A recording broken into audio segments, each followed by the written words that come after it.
All right, folks, welcome back to the Plain Fun RC channel. I'm your host, Saul. Continuing with our update here on the Long Easy. I'm about to go ahead and set the throws on this particular model. There weren't any throws listed in the manual, but I'll have a video in just a second of the amount of throws. Now, one thing I did, installing the wings is not difficult.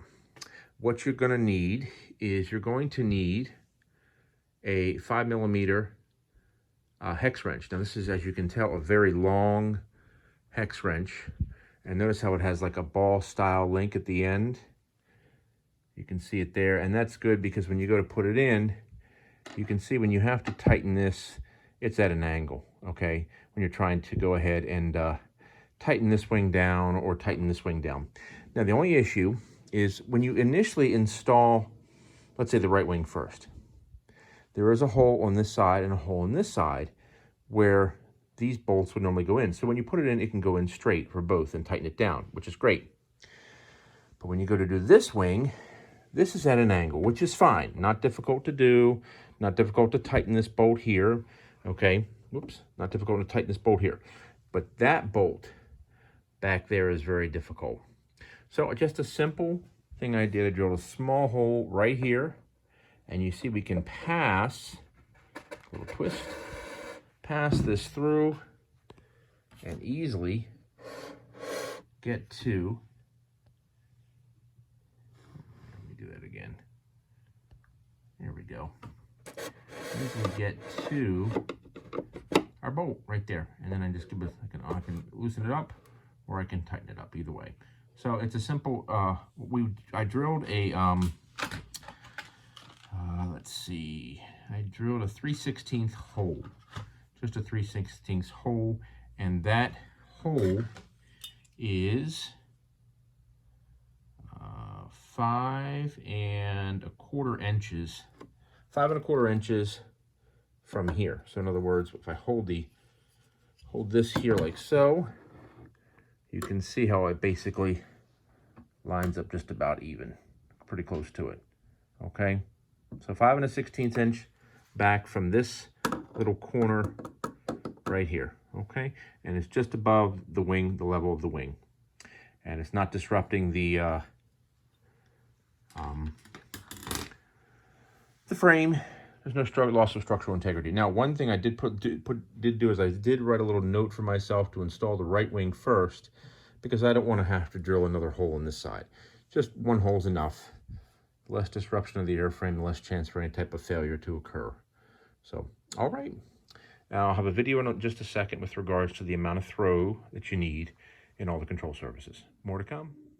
All right, folks, continuing with our update here. I wanted to share this with you. Here are the control throws for the Long Easy. You can see the elevator there is 9mm. The rotor is 18mm. And the aileron is 5mm. And that doesn't seem like a lot, but you have to keep in mind it doesn't take a lot of control movement to make the Long Easy fly. My suggestion, what I'm going to do is for the low rate, I'm going to use the recommended throws, and then for the mid and high rates, I'll put just a little bit of extra throw in there, maybe a couple millimeters each. So if in the event it isn't enough throw, I can just flip a switch while the plane is flying for additional throw. I always recommend putting an exponential. I have found in the 40 years of flying that, you know, ever since Expo came out, I'd say roughly about 25 to 30% Expo works quite well. And of course, once again, you can vary the rate of Expo if you have a dual rate function on your transmitter. Anyway, I hope this helps, and more to come. All right, folks, one other piece I want to add in case I didn't put it in the previous video is where the CG is located.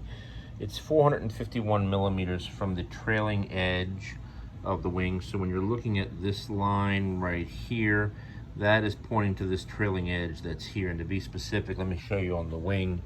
Here's the wing itself. Let me back away a little bit. And it's pointing to this part right under the cowl.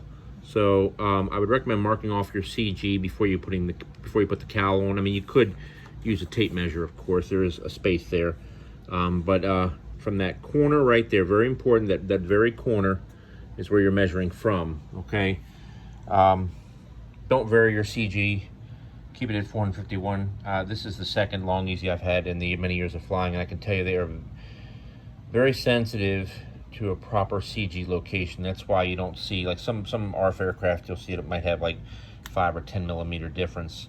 Don't do that with this plane. 451 is exactly where it needs to sit, because it is inherently tail heavy. And that's because in the full size, normally the pilot would be sitting in the front portion up in here, and they provide the offset of the weight. But of course we don't have that, so therefore most of the weight is after the CG because of the swept back wings and then the engine being back here. So once again, quick shot. Here is the CG location, 451 millimeters. All right, folks.